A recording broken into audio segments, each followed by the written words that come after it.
Hello tout le monde et bienvenue dans une nouvelle vidéo mercato de l'Inter. Bien sûr, on va parler des mercatos, ce que s'est passé ces derniers temps, etc., etc. On va en parler, on va discuter, qu'est-ce qui se passe, qui on a eu, qu'est-ce qu'on a déjà acheté, etc., etc. Ah putain, je viens de manger, je suis vraiment... Bref, alors, on va commencer par les joueurs qu'on a pris, entre guillemets, parce que ouais, c'est acheté. On parle de Politano. Alors Politano, 20 millions qui ont été envoyés au-delà du ciel pour Politano. Donc pour l'avoir définitivement à l'Inter. Et ouais, je suis extrêmement content parce que Politano, il a fait quand même une belle saison avec l'Inter. Politano, je pense que c'est quand même pas mal pour le garder. Il nous a aidé beaucoup, surtout cette saison-là. Avec Spalletti, il a fait aussi extrêmement bien. Donc, on ne peut pas le nier donc, à ce niveau-là. Donc, je crois que c'est mérité. C'est mérité quand même pour Politano d'être là. Attendez, je vais allumer ici. D'être là, donc, avec nous aussi l'année prochaine avec Antonio Conte. Et ça pourrait être aussi une valeur en plus pour nous. C'est clair. Parce que de ça, ce qu'il a montré, on voit qu'il a quand même... comment dire, une belle mentalité, on va dire ça comme ça. Et ouais, donc c'est 20 millions pour Sassuolo, et ça c'est vraiment bien. Donc pourquoi pas, donc je pense que c'est assez bien. L'autre c'est Lazzaro, si je me trompe pas. On parle de Lazzaro, ce qui paraît aussi c'est déjà fait. Donc pour l'Inter, Lazzaro aussi c'est un jeune joueur, je crois de 21 ans si je me trompe pas là dans les parages. Tout le monde est en train de le critiquer, tout le monde est en train de dire c'est qui, pourquoi on dépense autant d'argent, parce que là aussi c'est, si je me trompe pas, 20 millions. Tout le monde est en train de critiquer, en train de dire voilà pourquoi est-ce qu'on achète ces joueurs-là à ce prix-là, on le connaît pas, ça va être un nouveau du n'importe quoi ici et là. Donc c'est compréhensible que la plupart maintenant est un peu voilà. Hein. Quand il est arrivé Skriniar aussi, tout le monde disait Skriniar, c'est qui Skriniar, c'est un nul, il vient de Sampdoria, à quoi ça sert. Donc et voilà, maintenant le résultat. Donc avant de juger les joueurs, je préfère plutôt les voir, comment est-ce qu'ils jouent, à fur et à mesure pendant la saison. Et après, on pourra en discuter, on pourra dire c'est le joueur qu'il fallait ou c'est le joueur qu'il fallait pas acheter, etc. etc. Affaire Barella. Barella, on en parle toujours. On en parle toujours de Barella. On ne sait pas s'il va arriver. À ce qui paraît, il a refusé récemment le PSG. Le PSG qui a le dirigeant maintenant Leonardo, donc l'ex-dirigeant du Milan, il a maintenant Leonardo. Leonardo, qu'est-ce qu'il a fait? Il allait casser les couilles en Italie pratiquement pour avoir Barella au PSG. Barella qui a refusé le PSG parce qu'il veut absolument l'Inter, parce que lui, il est interista et il a déjà donné la parole à l'Inter qu'il allait justement à l'Inter. Le seul problème, c'est le club.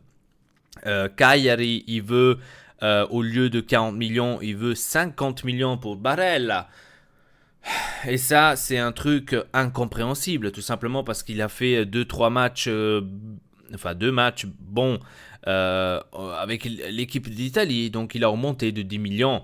Je trouve que ça, c'est quand même ridicule de la part des clubs. Et aussi d'un autre côté, je me dis toujours pourquoi est-ce qu'on doit jouer les matchs nationaux pendant le mercato. C'est un truc qui, pour moi, bouleverse le mercato en soi. Parce que c'est pas possible que pendant toute une saison, le joueur il se casse les pieds, par exemple, etc., etc. Ou même, on va faire un exemple.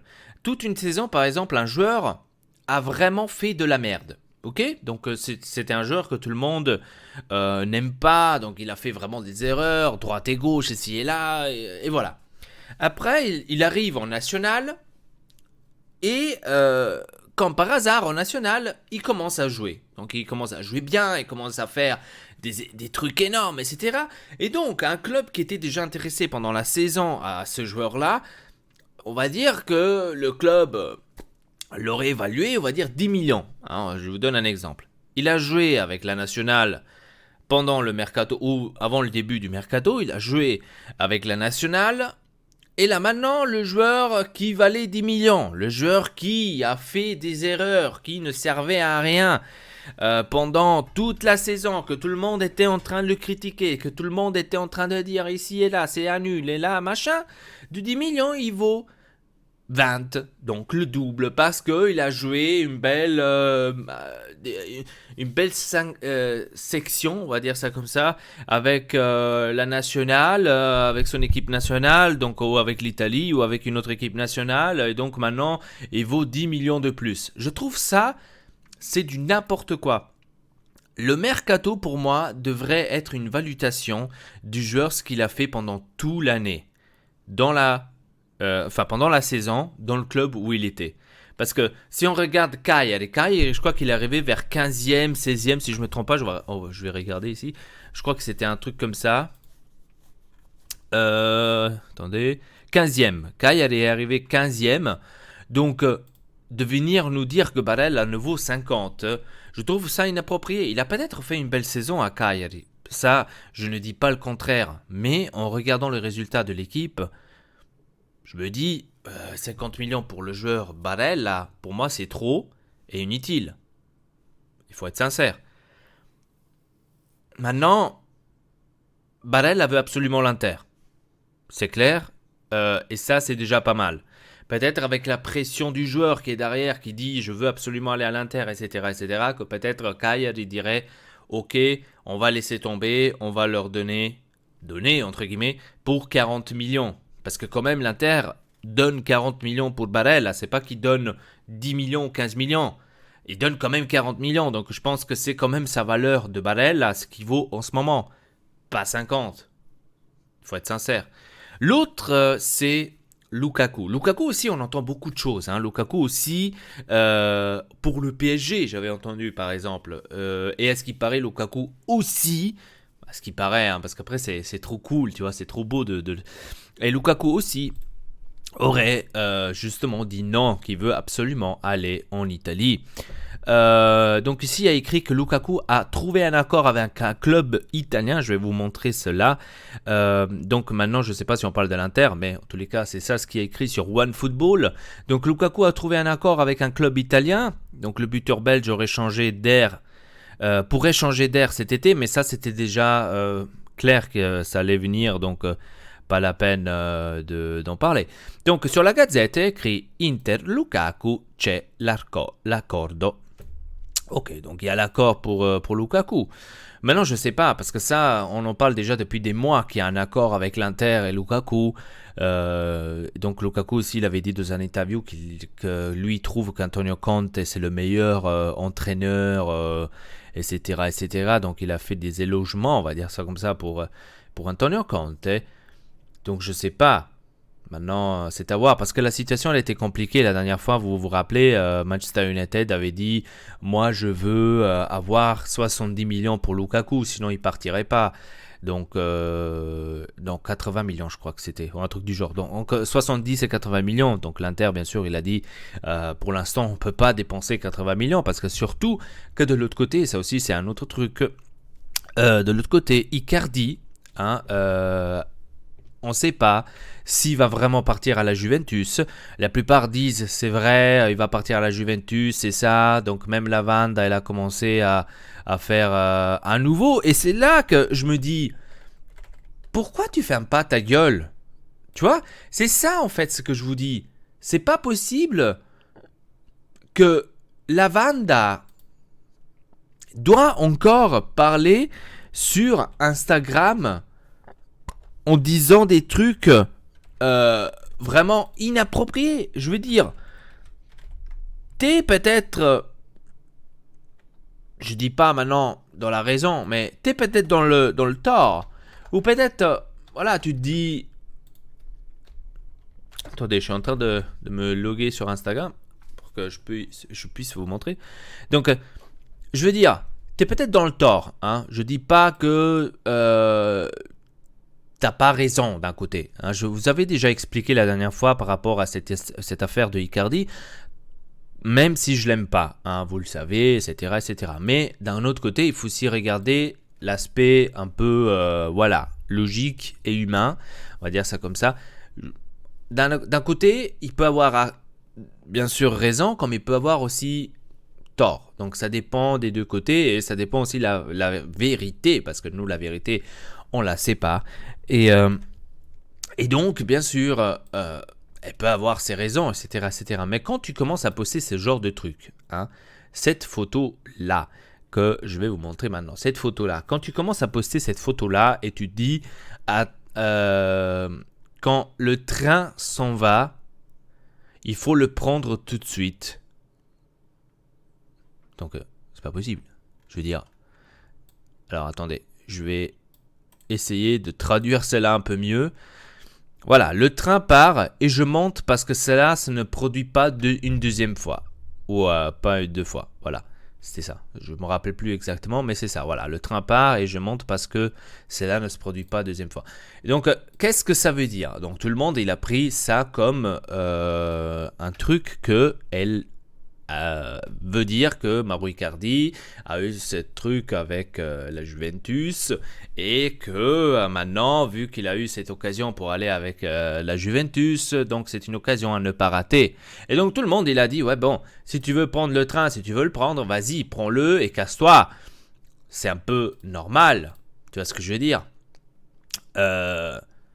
Donc c'est inutile à chaque fois que tu mets des photos, déjà pour commencer, de Tokyo et de Japon. Putain de bordel de... Ok. Et pourquoi je dis ça? Parce que je suis un fan du Japon et quand je vois que tout le monde va au Japon et moi je vais pas au Japon, ça me casse tellement les boules. Mais bon, ça c'est un truc à part. Mais si tu veux parler vraiment de transfert, etc., sois au moins honnête. Tu vois? Et c'est ça en fait ce que j'ai jamais aimé pendant toutes ces années-là de Icardi et de sa femme. C'est qu'il y a eu toujours des trucs comme ça sur Instagram. Et c'est exactement pour cette raison-là que je parle toujours mauvais quand on parle de Icardi. C'est parce que ces genres de trucs comme ça ne devrait pas y arriver. Et c'est exactement pour ça que l'Inter en a marre et se dit... c'est mieux qu'on se barre, et c'est mieux que tu te barres parce qu'on ne te veut plus, tout simplement. Et Antonio Conte aussi, il a dit, je ne te veux pas dans mes projets. C'est tout simple, c'est comme ça. Hein. Et maintenant, est-ce que ça va être fait? Parce qu'on parlait justement d'un changement avec Dybala. Est-ce que ça pourrait être fait?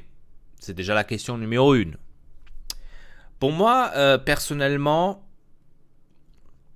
je vois la truc un peu trop difficile pour que ça soit vraiment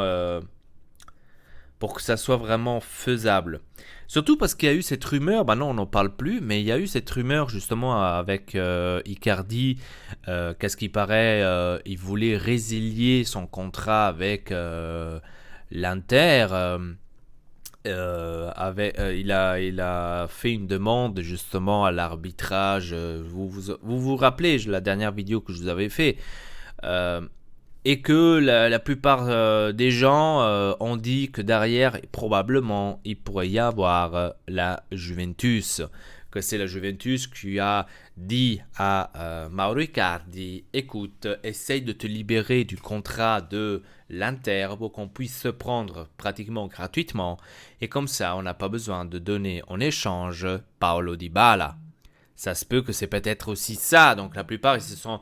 Peut-être c'est un truc vraiment pris de loin, d'extrêmement loin, mais ça se peut aussi. C'est une possibilité que ça pourrait être peut-être ça. On ne sait pas. En tous les cas, on n'en parle plus maintenant de ça. Je ne sais pas de quoi c'est pas. Je ne sais pas. Donc, je ne sais pas ce que s'est passé. Et donc, on va dire que... Je dois dire aussi un truc avant de terminer cette vidéo, c'est que le transfert de l'Inter, c'est toujours quelque chose... de très compliqué, j'ai l'impression.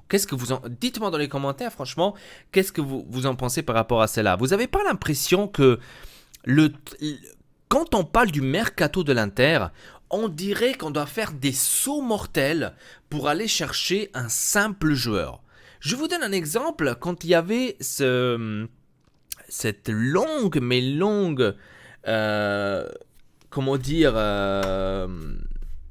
cette longue attente, pratiquement comme ça, pour avoir Dalbert. Vous vous rappelez, quand Dalbert est arrivé à l'Inter, combien de temps ça a pris pour que le mec il arrive? Comment est-ce que c'était compliqué que le joueur y vienne? Et on parlait de Dalbert, on parlait pas maintenant de Lionel Messi, on parlait de Dalbert, de comment c'était compliqué et long de l'avoir.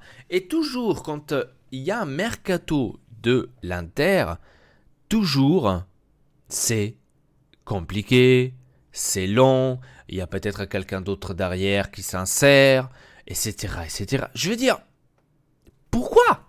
Tu regardes par exemple, maintenant c'est pas pour les comparer parce que c'est pas comparable, mais c'est seulement pour le dire, hein, c'est seulement pour que vous puissiez avoir un peu une image. Regardez le Real Madrid. Real Madrid dépense comme ça 300 millions en moins d'une semaine. Se prend Hazard, a pris Jovic, a pris je sais pas qui encore là, je sais pas combien de joueurs, ils ont pris 3 ou 4 joueurs. En l'espace d'une semaine, tout ça va vite pour Eden Hazard. Déjà, Eden Hazard, 4 fois plus fort que Barella et machin chouette, ce que nous on est en train de suivre. Hein. Eden Hazard, en moins d'une semaine, les mecs, 300 millions, tranquille, il n'y a pas eu de complications. Vous n'avez jamais entendu dans les journaux, Eden Hazard, PSG serait intéressé. Hein? Chelsea a augmenté le prix du Eden Hazard, maintenant c'est plus 100 millions, maintenant c'est 150. Tu vois, on n'entendait pas des trucs comme ça chez les autres. Tu parles de l'Inter, c'est tout. Franchement, tu parles de l'Inter, Lukaku, au début, Lukaku donc aurait justement eu un accord avec la Juventus, avec l'Inter, pour je ne sais plus maintenant combien de millions, etc. Juste après, le jour d'après, ou même quelques heures après, il y a tout de suite, Manchester United a refusé l'offre de l'Inter. Il voudrait avoir 80 millions sans échange de Perisic. On le veut pas. On veut pas non plus de match on ne veut pas de match. On veut simplement cash 80 millions. Point barre. Ça arrive seulement à l'Inter, ce genre de truc. Barella, la même chose. Barella, je veux dire, on est en train de parler de Barella, on n'est pas en train de parler du meilleur joueur du monde, on est en train de parler de Barella. Combien de temps? Ça fait déjà, je crois, Barella depuis mars-avril, qu'on parle de Barella à l'Inter. Ça fait au mois de mars-avril qu'on parle de ça. Barella à l'Inter, ils ont un accord, 40 millions, c'est fait, c'est prêt, le Cagliari, il est là, Et maintenant, comme par hasard, il joue 2-3 matchs en national. Non, Cagliari a refusé. Il veut maintenant 50 millions.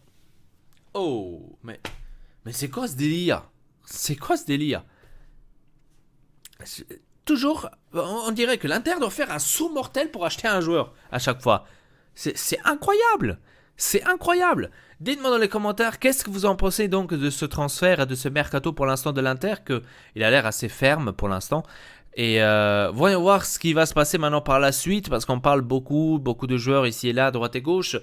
Et voilà, donc après, c'est un peu... voilà. Hein, c'est... Hein.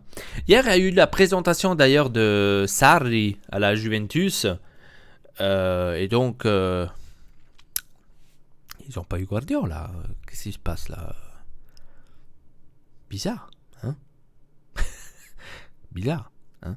Mais ne sous-estimez pas, parce que je vois beaucoup de commentaires sous-estimer cet entraîneur. Hein. Tout le monde écrit oh ouais, maintenant ça va être la chute libre pour la Juventus avec cet entraîneur. Ici et là, ils vont pas arriver à faire ça, ils vont pas arriver à faire ci, ils vont certainement en deuxième division. Restez calme, tu vois. Restez calme. Hein, c'est l'entraîneur qui a changé.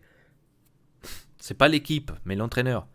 L'équipe qui a gagné le championnat l'année passée pourrait le gagner aussi l'année prochaine, ou va le gagner aussi l'année prochaine. Pas pourrait, mais va le gagner, parce que pour l'instant, je vois pas une équipe plus forte que la Juventus. Il faut être comme ça. Il faut être sincère. C'est inutile de dire l'année prochaine, probablement, la Juventus ne va pas gagner. C'est conneries parce que c'est eux les plus forts. Point. Après, ça se peut que dans le foot, on ne sait jamais. Hein, même les plus forts dans le foot, ils peuvent. Mais voilà. Et donc hier, j'ai trouvé ça marrant, tous les commentaires. Dire Sarri va amener la Juventus à la chute, etc. Après, c'est clair que d'un autre côté, il a une énorme pression. Hein, parce que Allegri vient quand même des années de victoire en Italie.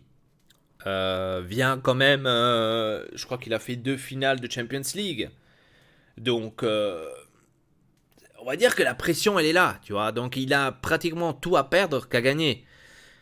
Sarri. Donc, on sait pas. Hein. Après, j'ai trouvé marrant quand Paritici, ou je sais pas comment se chiama, l'agent là, de la Juventus.